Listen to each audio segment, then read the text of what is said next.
আল্লাহ সুবহানাহু ওয়া তাআলা কাল সেই হাসরের ময়দানে এমন অনেক আদম সন্তানেরা থাকবে, অনেক যুবক যুবতী এমন থাকবে, আল্লাহ তাআলাকে বলবে, ওগো আল্লাহ, দুনিয়ার কোন আদম সন্তানকে আমার বিশ্বাস হয় না। আল্লাহ তাআলা বলবেন, ওহে আদম সন্তান, তুই যে দুনিয়ার মধ্যে ভালো আমল করেছিস, এই সমস্ত আমলের তুই সাক্ষী, তুই উপস্থিত কর। এই কথা বলার পর ওই আদম সন্তান তখন ছলনা করবে, আল্লাহ তাআলার সাথে চিটারি করবে, আল্লাহ তাআলার সাথে চালাকি করবে। সে তখন বলবে, ওগো আল্লাহ, দুনিয়ার কোনো আদম সন্তানকে আমি বিশ্বাস করি না, দুনিয়ার কোনো মানুষকে আমি বিশ্বাস করি না। তুমি যদি সাক্ষী নিতে চাও তাহলে আমার অঙ্গ প্রত্যঙ্গ থেকে সাক্ষী নাও। ওই আদম সন্তান মনে মনে চিন্তা করবে, যদি আমি দুনিয়ার কোন আদম সন্তানকে যদি আল্লাহ তাআলার সামনে উপস্থিত করাই, তাহলে তারা তো আমার বিরুদ্ধে সাক্ষ্য দান করবে। আমি দুনিয়াতে থাকা অবস্থায় কতটুকু খারাপ ছিলাম, কতটুকু ভালো ছিলাম, সেটা তো আমার প্রতিবেশী, আমার ভাই, আমার বোন, আমার উস্তাদ, আমার পিতামাতা ভালো করে বলতে পারবে। এই কথা যখন আল্লাহ তাআলাকে বলবেন, তাহলে আল্লাহ তাআলা তখন বলবে, তাহলে ঠিক আছে, যা, তোর সাক্ষী, তোর অঙ্গ প্রত্যঙ্গ, তোর অঙ্গ প্রত্যঙ্গই তোর বিরুদ্ধে সাক্ষী দিবে বা তোর পক্ষ হয়ে সাক্ষী দিবে। আল্লাহ সুবহানাহু ওয়া তাআলা এটা বলার পর তার জবানটাকে বন্ধ করে দেবে। আল্লাহ তাআলা তখন হাতের মধ্যে বাক শক্তি দান করবেন। হাত বাক শক্তি দান করার পর হাত আল্লাহ তাআলাকে বলবে, ওগো আল্লাহ, আমার এই হাতের মাধ্যমে সে খারাপ খারাপ এমন এমন কাজ করত, রাতের বেলা যখন হয়ে যেত, তখন গোটা দুনিয়ার আদম সন্তান যখন ঘুমিয়ে যেত, আমার এই হাতের মাধ্যমে এই অন্যায় কাজগুলো করত, খারাপ কাজ করত, অশ্লীল কাজ করত। আল্লাহ তাআলা তখন পাকে বাক শক্তি দান করবেন। পাকে বলবে, হে পাক, তুই যে এরকম ভাবে দুনিয়াতে থাকা অবস্থায় কি কি করেছিস তুই আমাকে বল।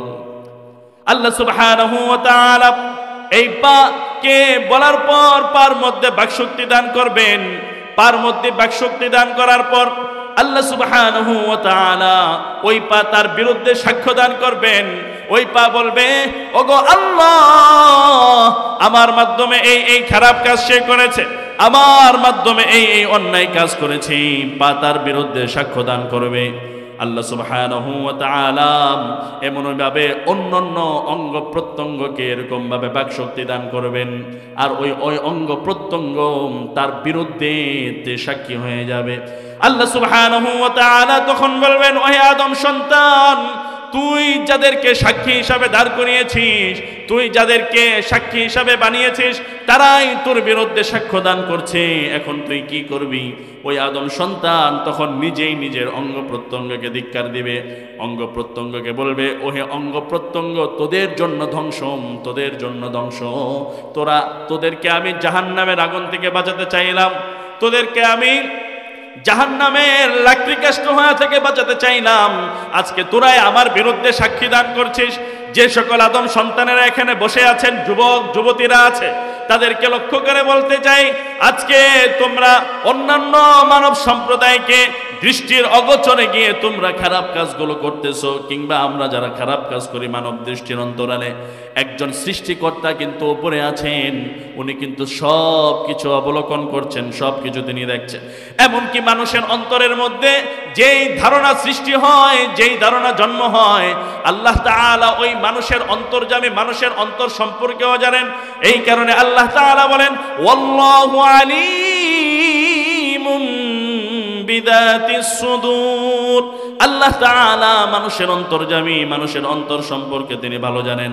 এই কারণে সর্বশেষ কথা বলে আমি শেষ করব, যারা 2025 সালে আল্লাহ তাআলা আমাদেরকে এখনো পর্যন্ত হায়াত দান করেছে, এখনো পর্যন্ত জীবিত রেখেছেন, আমরা প্রতিজ্ঞাবদ্ধ হব, জীবনে যতদিন পর্যন্ত দুনিয়ার জমিনের মধ্যে থাকব, দুনিয়াতে জমিনে থাকা অবস্থায় আল্লাহ তাআলার কোনো কথার বিরুদ্ধাচরণ করব না, কোনো আইনের বিরুদ্ধাচরণ করব না, কোনো কথার বিরুদ্ধাচরণ করব না, কোনো কোনো গুনাহ করব না।